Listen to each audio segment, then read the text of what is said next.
2, Scene 3 of Macbeth begins with a hungover porter stumbling through the hall to answer the knocking from the previous scene. Macduff and Lennox enter through the gate, and Macduff complains at the porter's lethargy.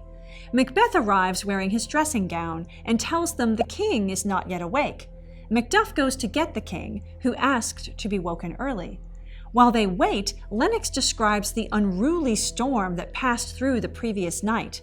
Macduff rushes back, shouting that the king has been murdered. He goes to rouse the rest of the castle, while Macbeth and Lennox hurry to Duncan's room. Lady Macbeth comes to see what is going on, and Macduff tells her it is too gruesome for a woman to hear about.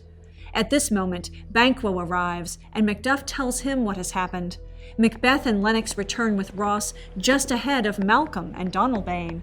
Lennox tells the sons that their father has been murdered, most likely by his chamberlains, who were found with bloodied faces and their daggers on their pillows. Macbeth explains that he killed these guards in a fit of fury. Macduff, suspicious, asks why, and Macbeth replies that he did it out of love for Duncan.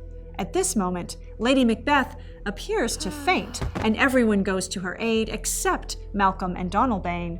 The brothers whisper to one another and decide they may be the assassin's next target. They conclude that they should leave Scotland. Malcolm will travel south to England, and Donalbain will depart for Ireland. The porter's description of his night's drinking includes some jokes about how drink affects sexual performance, which provides a comic mirror image to Lady Macbeth's constant questioning of her husband's manhood. Likewise, Lennox's small talk mirrors the conversation Banquo and Fleance had 2 scenes ago, in which they observed the knight's strange mood. Macbeth's killing the guards as reaction to Duncan's murder is received well and commended, except by Macduff, who knows that dead guards can provide no information.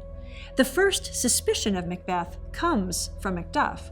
Lady Macbeth shows in this scene that although she rejects playing the traditional feminine role, she will happily play the part to suit her own ends.